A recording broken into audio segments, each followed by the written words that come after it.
All right. Let's talk about circuit updates because it's coming, dude. 6 weeks, 5 weeks. Oh, I'm nervous. I've started. Yeah, I know.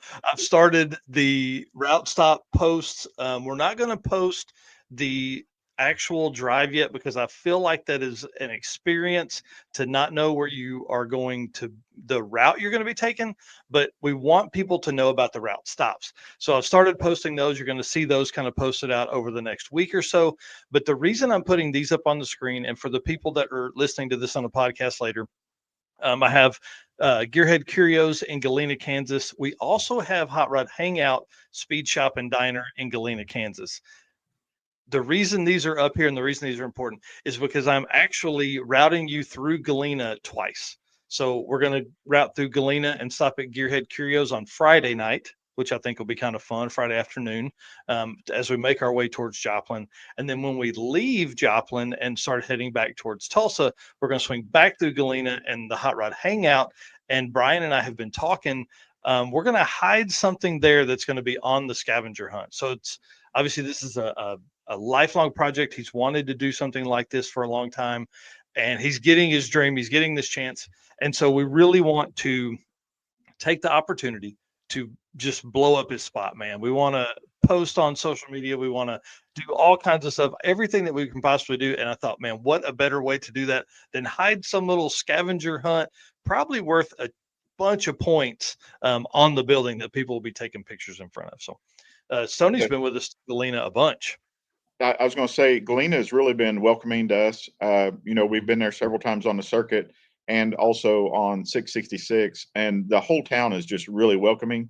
And that with what we do, we're kind of a wild and crazy bunch, and we're not always welcome everywhere. But the town of Galena has really went out of their way to make us feel welcome there. hmm Well, and it's one of the coolest places. Like it literally feels like it's in the late 50s, early Yeah. 60s.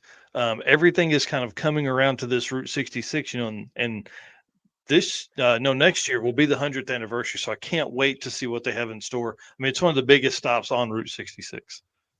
Also, I got to answer a quick question for Carter. Steven posted, and Michael mentioned before you chimed in, they have started work on Stanley. So hopefully, hopefully, Michael will have it out there. Yeah. I don't want to say that I'm the one that made him retire it, but I might be the one that made him break it. I think Well, so yeah, look, we won't get into whose fault it is. It's 100% my fault. 100% my fault. The route I brought everybody back on, I think, is what dinged the drive shaft, and that's Yeah. ultimately what spit the rear seal out of the transmission and out. So it is at Stevens' house. We talked about it today or yesterday about a plan moving forward, how we're going to fix the cracked manifold that's on it instead of putting like a log manifold, a different like a cast setup on it. Um, and I mean, based on what he's looking at, it won't be a problem unless there's something that's torn up inside, which I don't think it is. We'll see though. No, we'll just it'll be fine. It'll It'll be be fine. fine. Hey, all it's got to do if he trailers it up there, all it's got to make is 300 miles. Absolutely. If we drive, and it'd have been fine then, but Yeah. drove it up there. Of the 520-mile trip, it made it 500. I So was I wasn't having a problem. I was cruising along pretty good, but I was actually on the phone with Boo, and Boo was giving you a cussing. He was not enjoying his trip.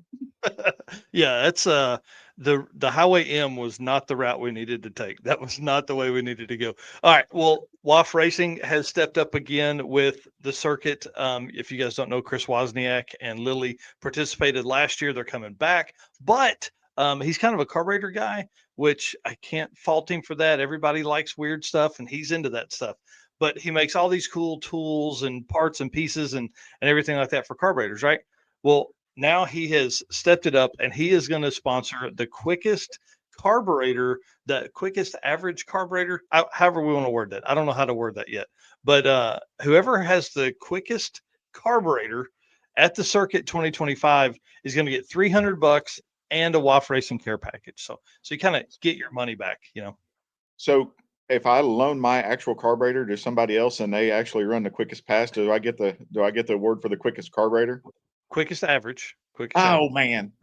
Yeah, yeah, they gotta make the week, or weekend, you know what I mean? Yes. Yes. And then in other exciting news. Revved Up Custom Laser Works, Travis Wise has put together the tailgate class. The Joe Diffie class is what we're calling this thing. In that, we are doing a top 4 truck shootout or top 4 tailgate shootout within this. So the top 4 averages going into Sunday will heads up race for $500 to the winner. How cool is that, dude? That's pretty cool.